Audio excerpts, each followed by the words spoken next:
accept the premise that a 5-4 decision somewhere in the history of the Supreme Court has the power to trump the Constitution itself.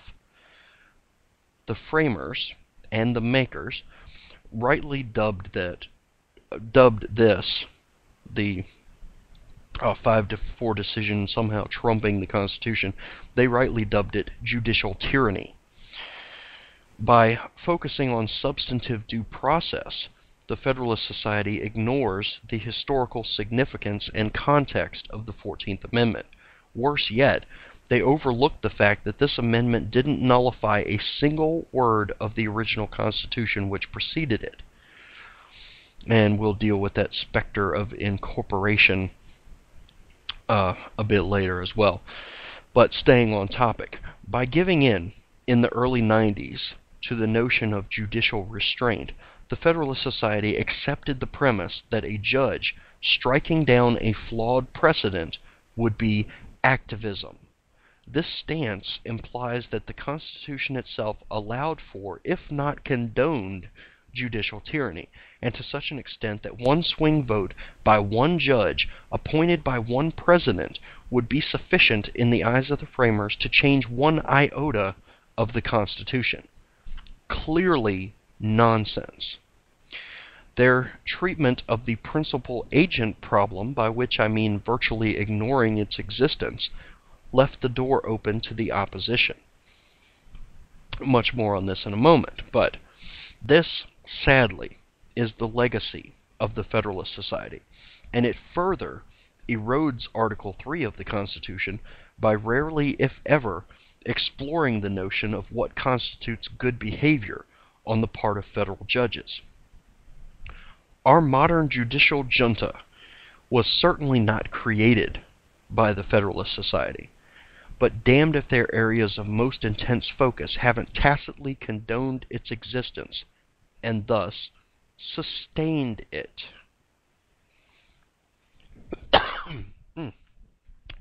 The most disconcerting effect of these academic pursuits has been to leave a vacuum in Federalist thought and advocacy among the unwashed masses that exist outside the rarefied turf trod upon by the intelligentsia.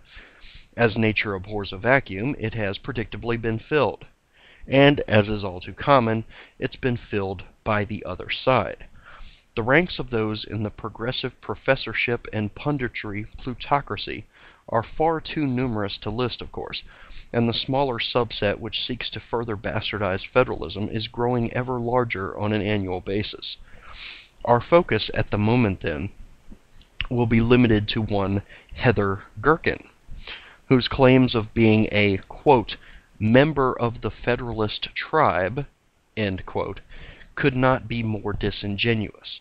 Ms. Gerken now teaches constitutional and election law at Yale after a 6-year stint at Harvard.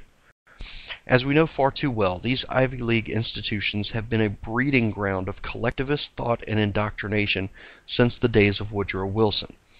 A fierce opponent of the Constitution, Wilson used his influence as president of Princeton and later in political life to instill the notion of an organic Constitution in the curriculum of law schools around the country.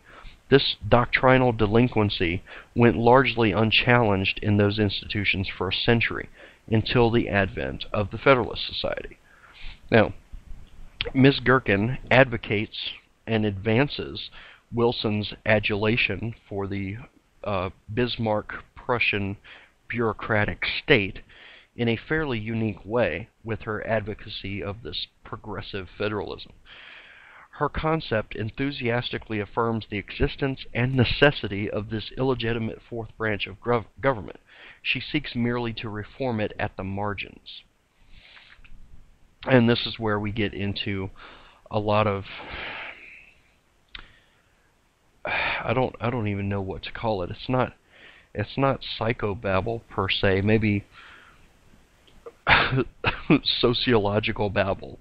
Anyway, her primary focus is in the areas of establishing voice, exit, agency, and ultimately implementation in the hands of society's minorities, both political and racial, so she says.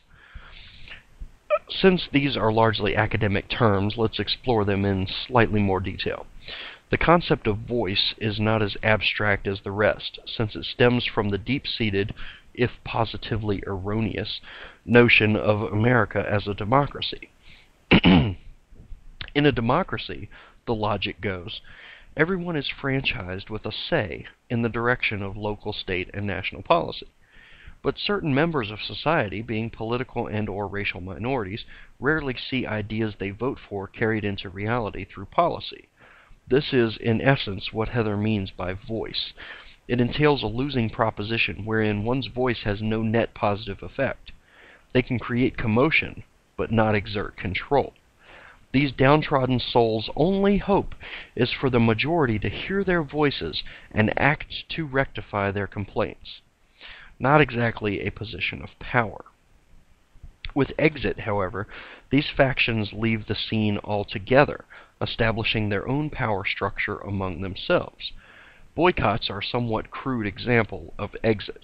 This strategy works well in sending a message, Gherkin argues, but does nothing to empower these minority factions within the existing system, and, of course, change from without is virtually impossible. Considering the limited effectiveness of those two avenues, agency and implementation are heavily emphasized in Heather's progressive federalism model, and they go hand in hand. The idea is to push bureaucratic governance down to an extremely localized level, thereby allowing majority-minority cohorts a much larger place in their requisite administrative agencies due to sheer numbers in the local population's available labor pool. Once this takes place, the political and/or racial minority group will wield enormous influence, leading directly to implementation of their policy positions. And Heather stresses this point continually, that their policy positions are most likely the direct opposite of those espoused by the national numeric majority.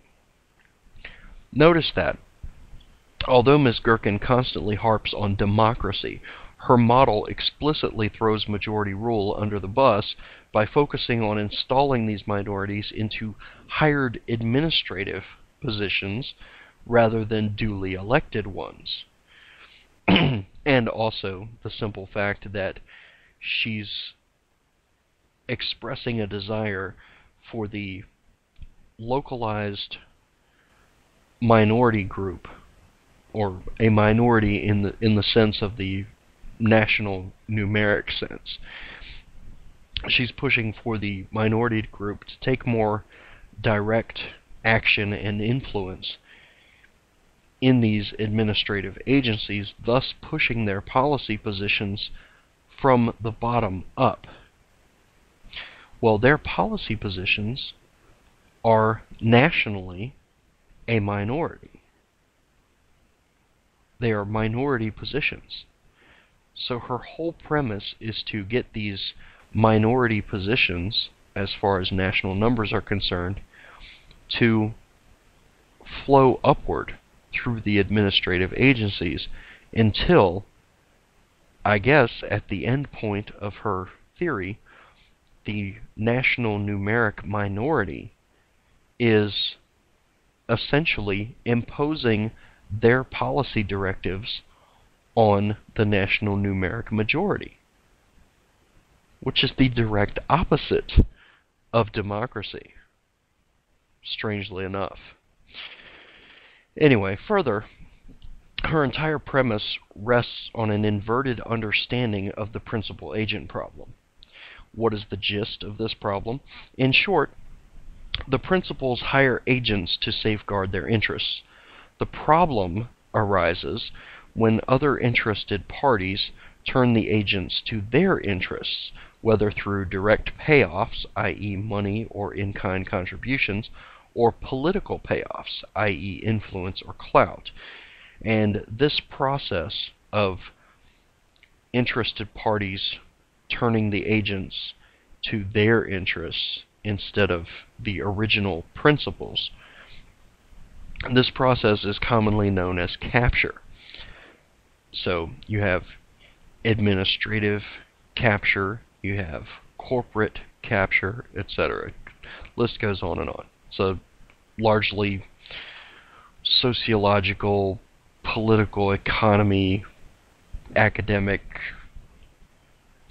jargon, but it's basically trying to explain human nature and natural law in purely academic terms. It's the whole thrust of progressive academia to begin with. But in America, as codified in the Constitution, the people themselves are the principals,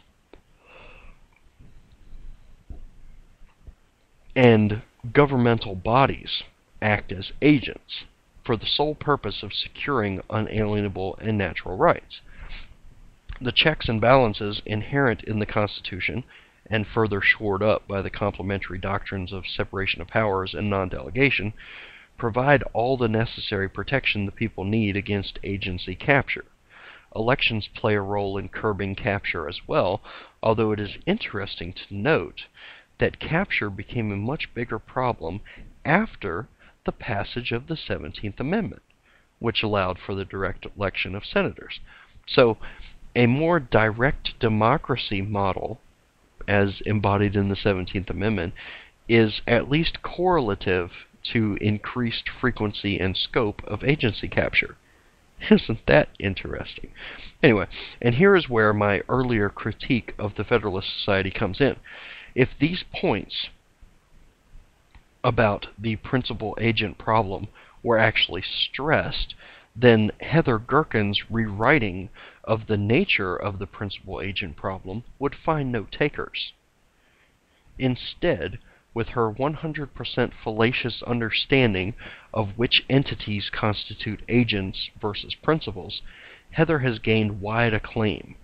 Her model views the state, local, and national administrative functionaries as the agents, and the federal and/or state governments as the principals. Think about this. Governments, in her model, establish these administrative bureaus as agents to implement the elected body's legislation. But for that model to be accurate, one must also point out that it facilitates principal and agency capture. This is carved in stone by the fact that the salaries of individual administrators are paid by the governments that their requisite agencies represent, and they are paid with money the government takes by force from the people. So this establishes government as the principal in the equation, as Heather points out, but it directly confiscates the birthright of the people, who are supposed to be the principals, with government and all of the administrative bureaucracy that goes along with it nowadays being the agents of the people. So, we see that her entire premise is flawed from the foundation up, which is an almost universal feature of progressive premises, after all. We've demonstrated this numerous times. So, humor me as I destroy Miss Gerken's theories a bit more thoroughly before explaining why you should care. We already know that Miss Gerken is working from two false premises, that America is a democracy and that the government is the principal rather than the people. But it gets much worse than that. There are two insidiously erroneous statements that she repeats frequently in outlining progressive federalism. And she says them in such a matter-of-fact tone that many audiences have, and will continue to, simply accept them unless they are refuted utterly. The first of these: Heather constantly uses the term highly decentralized and partly politicized system when referring to bureaucratic agencies. Let me repeat this, as she does, like a mantra throughout her talks. Quote, highly decentralized and partly politicized system, end quote. Now, her reasons for doing this and repeating it so often are obvious: to frame the debate and insinuate the premise into the consciousness of the audience. The more people believe that our massive bureaucratic state is in fact highly decentralized, let alone the level of politicization, the more benign and innocuous they will believe it to be. But nothing could be further from the truth. If anything, the massive bureaucracy